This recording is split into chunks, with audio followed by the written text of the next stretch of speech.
Hari ini kita datang pada bagian yang keempat dari seri Sempit Lebih Seru. Sempit Lebih Seru. Dan mungkin pada hari ini bagi sebagian saudara-saudara ada yang menyukai ilustrasi ini tentang antri Herme Birkin Himalayan.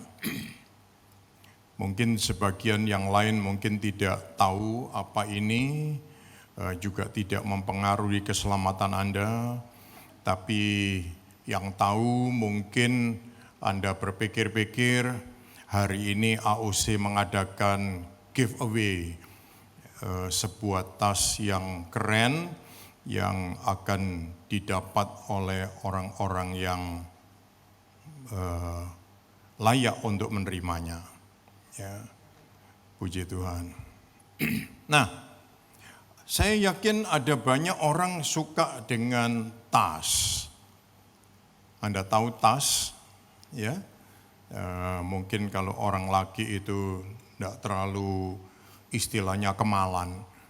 Jadi tas apa saja oke, begitu. Tapi ada juga orang laki yang berai banget gitu ya.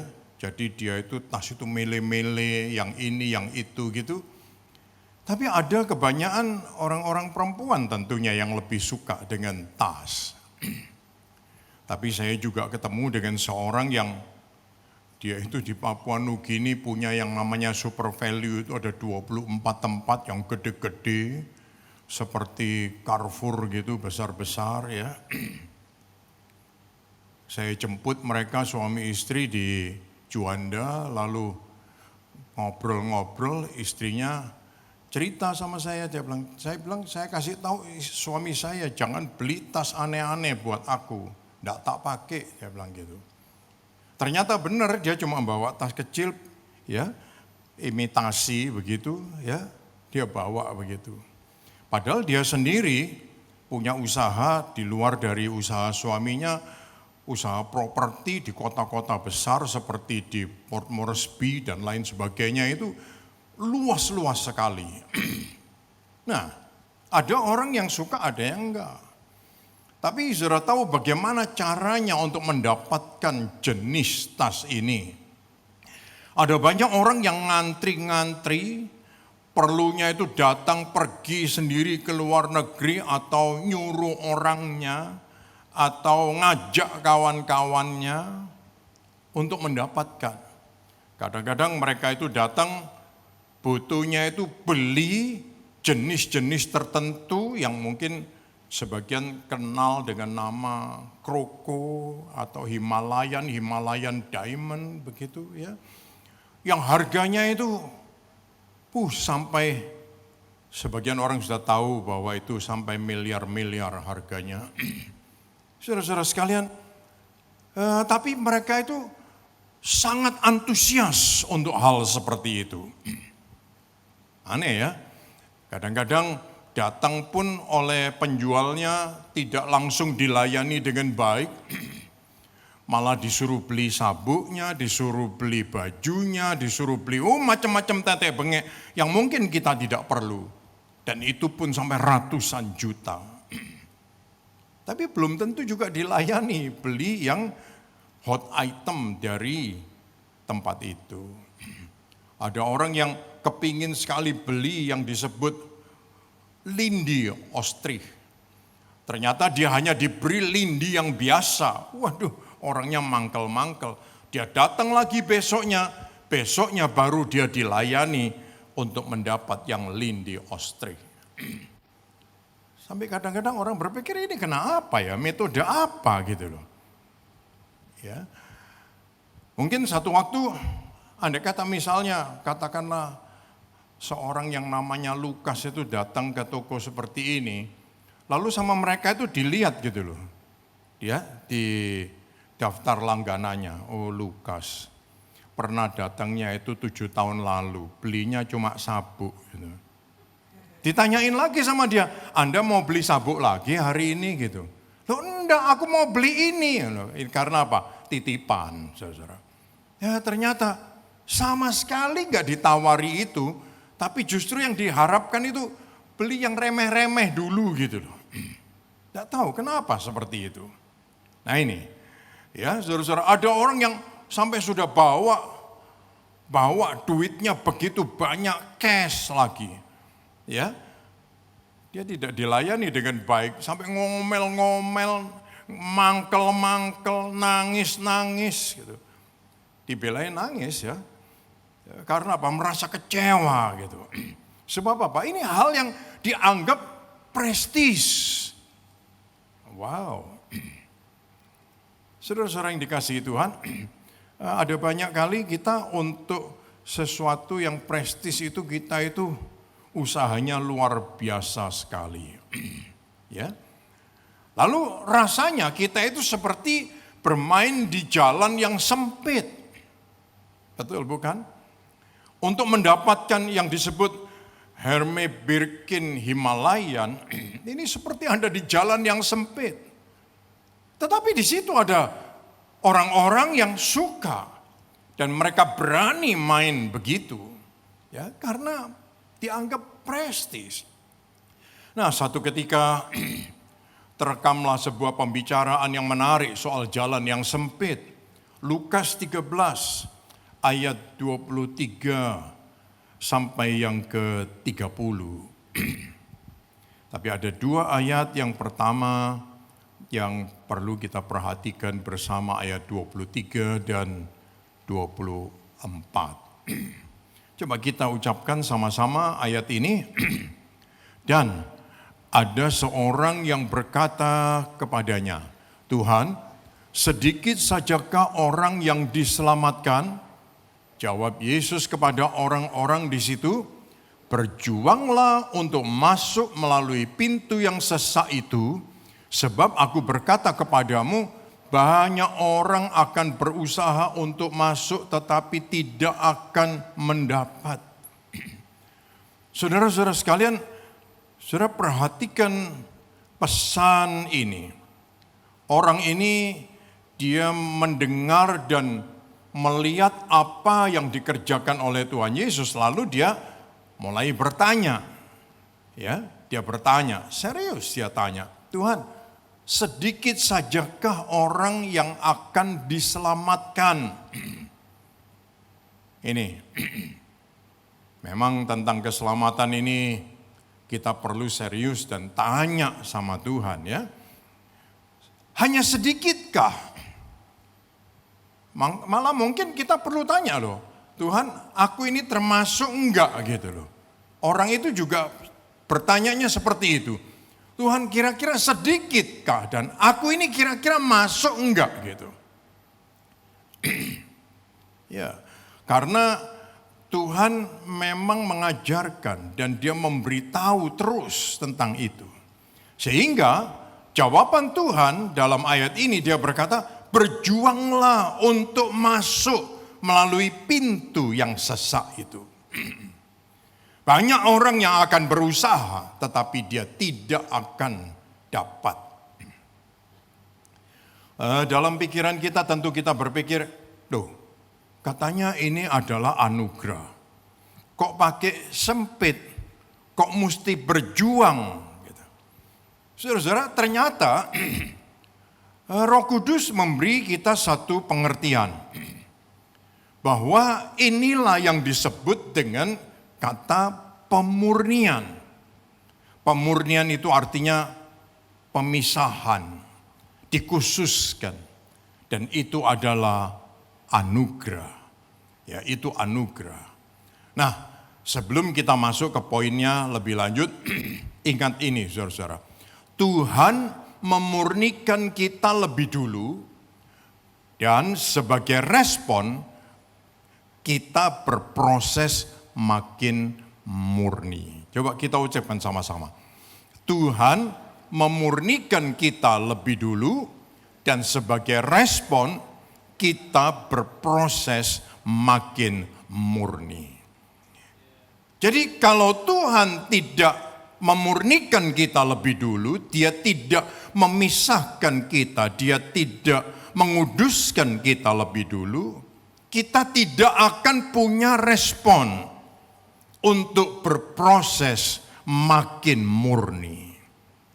Tapi karena dia sudah memulai ya untuk memurnikan kita lebih dulu, nah, sebagai respon kita berproses makin murni. Nah, yang pertama, pemurnian ini terjadi pemurnian hati dan motivasi. Nah, kita perlu sekali memperhatikan ini. Tuhan mengajarkan keselamatan itu bukan usaha kita sendiri. Ya, dia mengajarkan keselamatan itu bukan karena perbuatan baik kita. Tetapi ini yang dia ingin kita nangkep juga. Ya. Bahwa setelah kita ditebus dan diselamatkan, lalu perubahan dalam hidup ini terjadi. Perubahannya apa? Kita merespon Tuhan dengan hidup bagi Tuhan. Hidup bagi Tuhan. Kalau kita tidak mengalami penebusan, kita tidak mengalami diselamatkan, respon kita maunya hidup bagi diri sendiri.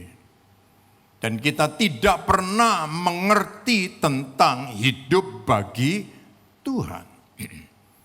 Ya, jadi kata berjuang di sini, saudara-saudara, itu di dalam bahasa Yunaninya itu adalah agoni, seste. Nah, ini artinya itu digelanggang gulat di olahraga Greka Yunani. Ya, itu artinya itu bergumul, bergulat begitu rupa. Jadi di dalam bahasa Inggrisnya itu agony, itu artinya penderitaan yang berat, sangat menderita. Contohnya itu seperti di sini. Air yang kotor, kalau dia harus melewati saringan yang padat atau yang lobangnya itu lembut, halus, itu terlalu sulit ya untuk ditembus. Nah, misalnya begini, air yang kotor ini dia mesti melewati saringan yang tidak gampang buat dilewati. Keluarnya saja lambat sebab dia mesti lewat begitu banyak. Kalau saudara tahu filter yang ya sampai 0, sekian mikron, ya air itu lewatnya itu lambat. Apalagi kalau dia tebal. Sehingga perlu ditekan dengan pompa, dipompa. Air ini juga begitu. Karena dia kotor, dia mesti lewat saringan ini, sudah sekian lama pun dia masih belum menetes. Ya, karena apa? Mesti lambat sekali, prosesnya lambat. Nah, saudara-saudara yang dikasihi Tuhan, kita mesti tahu, sebagai air ini dilewatkan di filter seperti ini, dia akan berkata, waduh aku ini kok dilewatkan di jalan yang sempit seperti ini. Tapi saudara tahu, setelah dia netes satu, dan netes berikutnya, air ini jadi berharga. Lain dengan air yang kotor ini tadi. Betul bukan? Ya, sehingga kalau Anda beli air isi ulang, itu air dari tangki yang sudah diproses ya. Nah, itu harganya jadi lain dengan air yang kita terima dari tangkinya. Karena dia udah diproses dengan mungkin ada 8, 9 filter. Saudara-saudara sekalian, nah inilah yang disebut dengan proses. lewatnya tidak menyenangkan. Jalannya pasti sempit. Kalau mau yang dituang langsung keluar, yaitu filternya murah. Karena apa? Ya nggak tersaring. Ya, masih begitu banyak baksil-baksil dan lain-lain. Itu semua ikut turun semua, sama aja. Nah, tetapi hidup yang dilewatkan dengan proses ini, dia pasti dia akan merasa, ternyata aku ini kalau hidup berproses itu tidak sebebas biasanya. Ya, mungkin kita akan berkata, waduh jalannya sempit. Waduh ini sepertinya proses pemurnian ini enggak enak. Ya, loh air ini juga akan berkata enggak enak. Tetapi hasilnya semua orang mau tahu. Hasilnya itu yang punya nilai yang tersendiri. Bagi keluarga kita, anak-anak kita yang bertumbuh, dan kalau mereka itu sekolahnya main-main, ya hasilnya beda, betul bukan? Karena ya sekolah tidak menentukan banyak, karena sekolah itu hanya mungkin 25% ya yang terpakai waktu kita masuk dalam bekerja. Sedikit. Tetapi paling tidak sekolah itu sudah melatih kita untuk suatu disiplin. Ya, disiplin pendidikan, disiplin banyak hal. Ini semuanya disiplin. Disiplin waktu, disiplin tugas, disiplin tanggung jawab, disiplin macam-macam. Nah, ini kita lewat proses. Ya, tidak bisa diremehkan juga. Ya, sekolahnya boleh istimewa, boleh sederhana, dan yang paling bagus katanya sih Alfa Omega. Ya, saudara. Nah, tetapi kalau kita sudah melewati proses itu dengan baik, percayalah, ya saudara, karena dia sudah melewati proses ini dengan baik, dia akan netes itu loh. Kalau dia netes, ya ini lihat, dia mulai netes. Waduh, dia jadi bersih. Kotor seperti itu, ini sudah bisa diminum. Kalau dimasak dulu, saudara. Ya. Nah, jadi saudara, kita semua tahu perjuangan proses pemurnian itu diwajibkan oleh Tuhan untuk kita semua. Sehingga ada yang disebut jalan salib katanya. Betul bukan? Ada yang disebut ikut Yesus pikul salib gitu ya. Sepertinya itu penderitaan, bukan. Ini sesuatu yang akan kita terima secara normal karena ini proses. Proses. Minggu-minggu yang lalu kita telah belajar dan mendengar ayat itu. Anak yang dididik atau anak yang dibiarkan.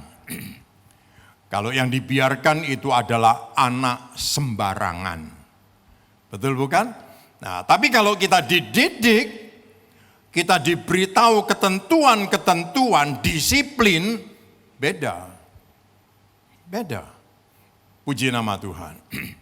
Nah, ada kalanya kita itu menjadi orang yang suka mengeluh. Mengeluh apa? Mengeluh, waduh pekerjaanku ini ya, tempat kerjaku ini, ngomel dia. Dia mengeluh apa? Keluargaku itu begini, ngomel dia. Ya, apalagi suamiku, istriku, ya, anakku, orang tuaku, dia ngomel. Terus ada lagi yang lain, waduh kelompok selku, gak enak gitu. Memang kalau yang disiplin itu nggak ada yang enak. Yang enak itu yang umbar-umbaran. Gitu. Betul bukan? Ya, orang kalau diumbar itu di jalan itu kan enak itu.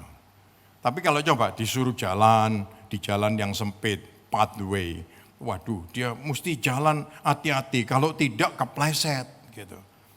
Saudara-saudara sekalian, semua pelayananku kok tidak enak, pertumbuhan rohaniku kok tidak gampang. Ya ini semua karena kita berada di satu jalur. Jalur yang benar itu seperti itu, berproses untuk dimurnikan.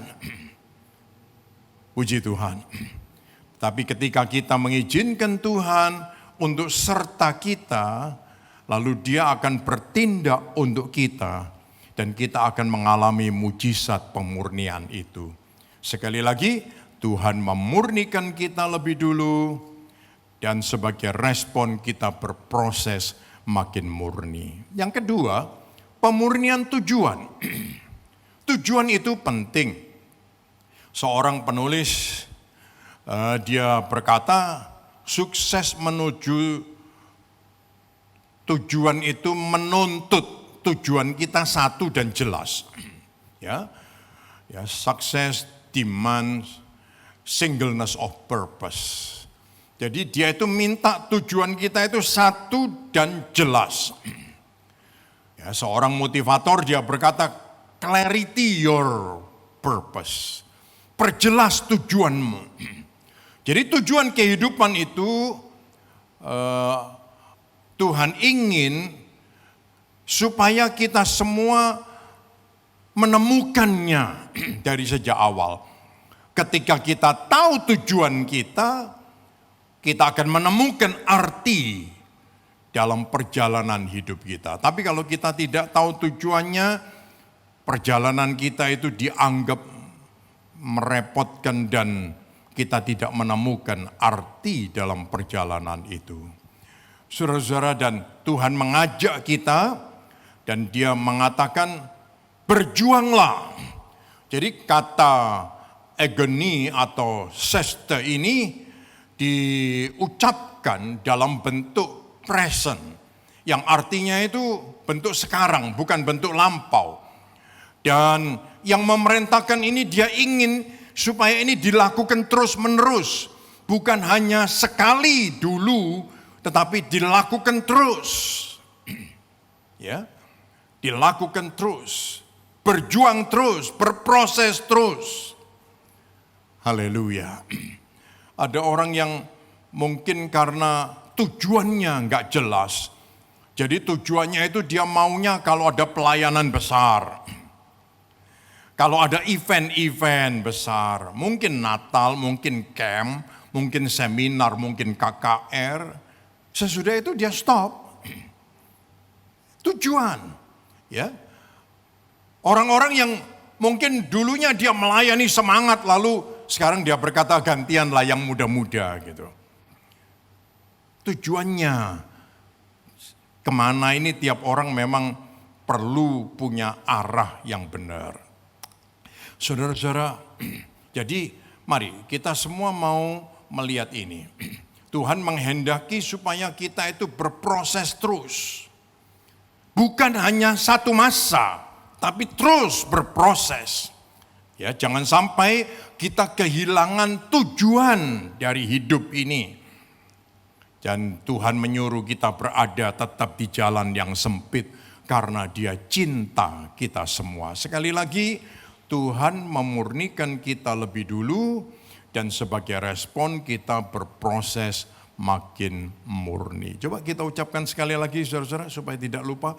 Tuhan memurnikan kita lebih dulu dan sebagai respon kita berproses makin murni. Yang ketiga, pemurnian ini pemurnian untuk yang masuk pintu. Artinya orangnya. Ya. Dan inilah pemurnian gereja. Gereja itu adalah kita semua, Anda dan saya, kumpulan orang percaya, ya, kita ini gereja. Kenapa Tuhan memberikan penekanan, berjuanglah, berproseslah? Sebab ayat yang ke-25 kemudian berkata, pintu itu akan ditutup. Jika tuan rumah telah bangkit dan telah menutup pintu, Kamu akan berdiri di luar dan mengetuk-ngetuk pintu sambil berkata, Tuhan, bukakanlah kami pintu. Dan dia akan menjawab dan berkata kepadamu, aku tidak tahu dari mana kamu datang. Jadi saudara-saudara harus jelas. Kita mesti mengerti dan tahu pintu akan tertutup. Pintu akan ditutup. Artinya kesempatan itu bisa berhenti. Kesempatan itu bisa tidak ada lagi. Hidup itu memang begitu. Contohnya apa? Misalnya, kematian datang. Lalu selesai, prosesnya selesai. Nah ini prosesnya sampai enggak gitu. Saudara-saudara, pintu tertutup. Ada lagi yang satu, kita menunggu Tuhan datang di awan-awan. Di saat itu, kalau proses ini tidak berjalan terus, lalu dia datang, ini yang lain terangkat, yang lain tertinggal. Itu jelas ayatnya memberitahu. 2 orang di tempat tidur, 1 diangkat, 1 ditinggalkan. 2 orang bekerja di ladang, 1 diangkat, 1 ditinggalkan. Dan seterusnya. Saudara-saudara, jadi marilah kita mau bersyukur kalau Tuhan sudah memulai dalam hidup kita. Dan sekarang kita juga mau terus berproses. Haleluya. Ya, saudara-saudara, Adam dan Hawa memang diciptakan di Taman Eden. Dia diciptakan bukan untuk dikeluarkan dari Taman Eden. Tapi keputusan mereka membuat itu terjadi. Ya, 5 anak darah yang pandai, yang bijak dan yang bodoh. Memang yang satu ini memang dia sengaja menyiapkan minyaknya. Dan yang satu memang sengaja tidak menyiapkan minyaknya. Marilah kita mau sengaja berproses dalam hidup ini. Tidak membiarkan diri kita untuk tidak berproses, kita rugi. Ya, kita rugi, buang waktu. Ya, sebuah ilustrasi saudara-saudara, tambang emas. Semua orang tahu tentang tambang emas, mungkin tidak semua tahu. Ya, saudara-saudara, ada kawan-kawan yang ngomongnya itu enak gitu loh, gampang. Aku tiap hari itu bisa dapat 0,5 gram emas. Gitu. Setiap hari dapat 0,5 gram emas. Itu senangnya bukan main, itu dianggap sukses. Sudah tahu dari berapa ton tanah galian yang diproses? Kadang-kadang 0,5 gram itu munculnya mungkin dari 2 ton. Saudara tahu 2 ton itu banyaknya, undukannya berapa banyak? Saudara, mungkin 1 truk itu loh. Keluarnya itu 0,5 gram kadang-kadang. Kadang-kadang enggak ada. Saudara, tapi ada juga mereka yang istilahnya itu hoki gitu. Ya, seperti di daerah Kota Jayapura itu di atas itu ya, di Batu Putih itu, di sungainya orang itu beli tanah dari sungai. Dia taruh di karung-karung plastik. Tiap orang beli itu 1 karung itu 20.000, 25.000 dia bawa pulang lalu di rumah diayak lagi. Siapa tahu keluar emasnya. Gitu. Ada juga yang beruntung dia dapat. Sebab tadi itu saudara, dari 1-2 ton keluarnya 0,5 gram. Kalau 0,5 gram sekarang kan lumayan. Betul bukan ya? Saudara-saudara sekalian, nah itu seperti itu. Jadi prosesnya luar biasa. Kalau orang bilang, waduh Freeport itu emasnya luar biasa. Ya benar. Tapi Anda tahu bagaimana mereka motong gunung dikeruk. Alat-alat berat yang ada di sana. Prosesnya, mesinnya, gilingnya begitu besar. Nah ini, semua proses. Proses. Setelah dia ketemu biji-bijinya, diproses lagi. Karena masih ada logam-logam lain yang menempel di sana. Supaya dia benar-benar jadi emas yang murni. 99,9%. Hidup kita juga demikian. Saudara-saudara sekalian, oleh sebab itu marilah kita semua mau menjadi orang-orang yang menerima dari Tuhan. Dilahirkan baru supaya benih ilahi itu tinggal di dalam kita. Dan dari benih ilahi yang tinggal di dalam kita ini membuat kita bisa berproses terus. Makin murni, makin serupa dengan Yesus.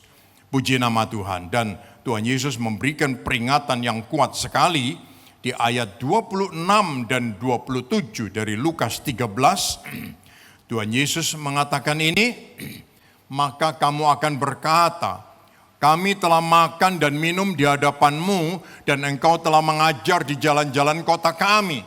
Tetapi ia akan berkata kepadamu, aku tidak tahu dari mana kamu datang. Enyahlah dari hadapanku, hai kamu sekalian yang melakukan kejahatan. Saudara-saudara, orang ini dia berkata, oh kami makan, minum di hadapanmu.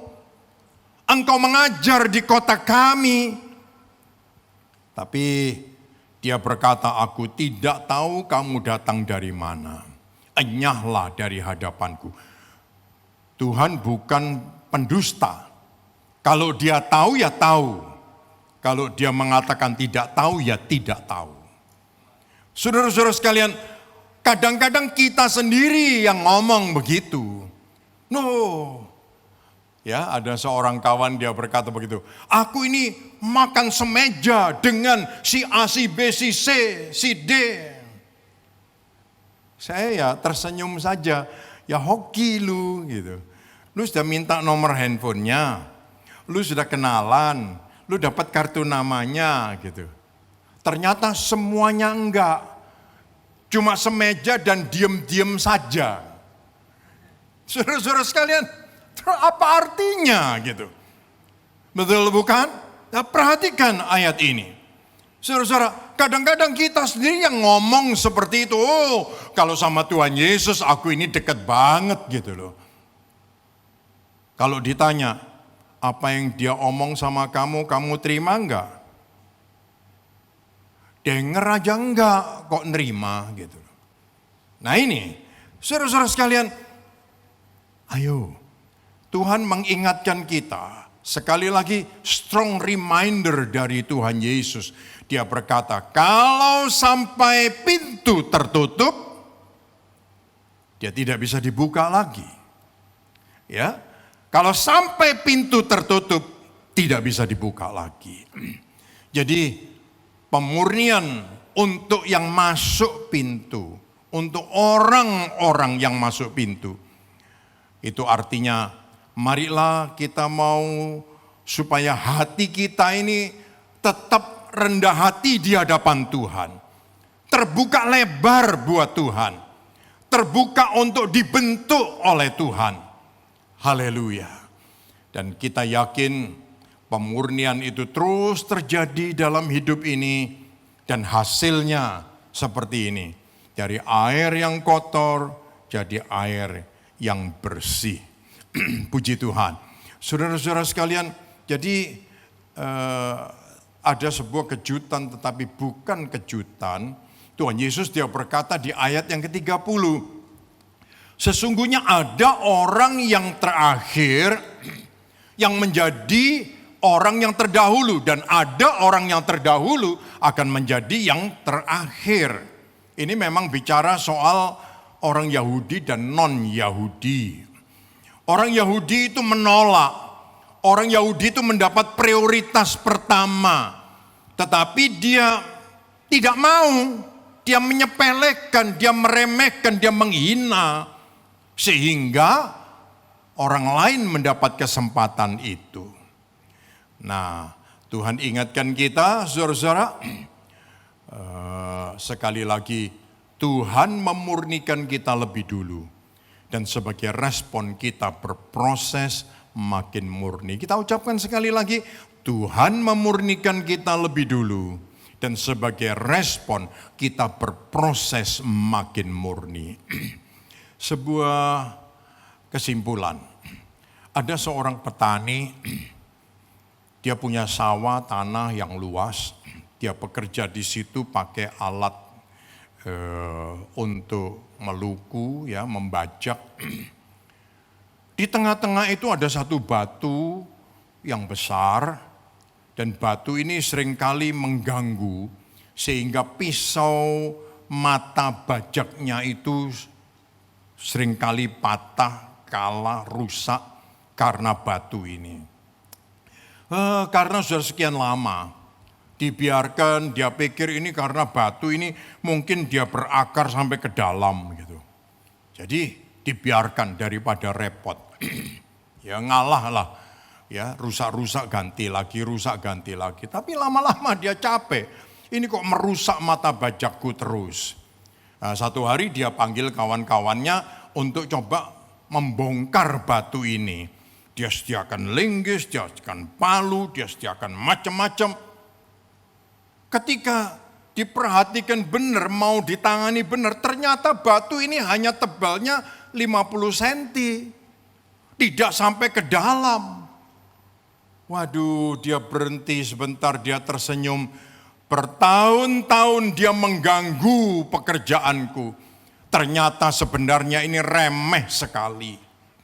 Nah ini, saudara-saudara sekalian, dalam hidup kita, untuk melewati proses, seringkali kita anggap ini seperti batu yang gede gitu.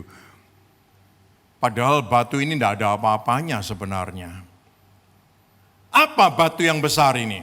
Kemalasan kita, hal-hal yang buruk, tentang dosa, tentang kebiasaan-kebiasaan, tentang ikatan-ikatan, kecanduan ini, kecanduan itu. Kita pikir ini terlalu besar, ini sudah dari dulu, ini sudah ngoyot, ini repot lah. Padahal itu terlalu gampang, ya, itu terlalu gampang dan itu hal yang sepele sebenarnya. Hanya marilah kita mau mulai bertindak. Kalau kita tidak bertindak, ya memang kelihatannya begitu terus gitu, ganjel terus gitu. Murnikan hati kita dan motivasi kita untuk mengikut Yesus. Murnikan tujuan kita dalam mengikut Yesus, murnikan pribadi kita sebagai gereja Tuhan, supaya kita dapat berproses terus. Haleluya. Saya undang kita bangkit berdiri bersama-sama, saudara-saudara. Saya mengajak kita semua untuk berdoa, mengundang Tuhan ke dalam hati kita, sekaligus memohon dan berkata kepada Tuhan, haleluya. Kita ucapkan sama-sama doa ini. Tuhan Yesus, masuklah ke dalam hatiku, jadilah Tuhan dan juru selamat bagi hidupku. Ampunilah dosa dan kesalahanku, supaya hidupku dapat terus berproses untuk dimurnikan dan aku bertemu dengan Tuhan. Haleluya, haleluya, haleluya. Puji Tuhan. Waymaker, miracle worker, promise keeper, light in the darkness, my God, that is who you are. Waymaker, miracle worker, promise keeper, light in the darkness, my God, that is who you are. Waymaker, miracle worker, promise keeper, light in the darkness, my God, is who you are. That is who you are. Who you are. That is who you are. That is who you are. That is who you are. That is who you are. That is who you are. That is who you are. That is who you are. Haleluya. Haleluya. Haleluya. Terima kasih Tuhan. Terima kasih Engkau Tuhan yang mengadakan jalan dalam hidup kami. Engkau Tuhan yang telah memulai pemurnian dalam hidup kami.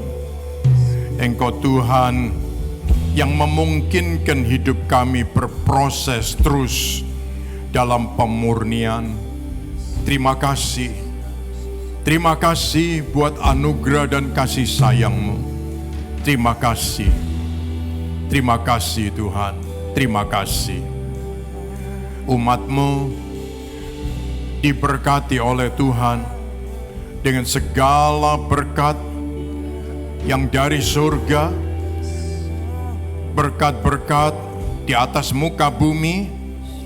Haleluya. Tuhan akan melakukan perkara besar dalam hidup setiap anak-anak-Mu supaya jelas itu berasal daripada Tuhan. Tuhan akan memperluas daerah dan pengaruh setiap anak-anak-Mu untuk kemuliaan nama Tuhan. Tuhan menjauhkan dari semua malapetaka dan penyakit.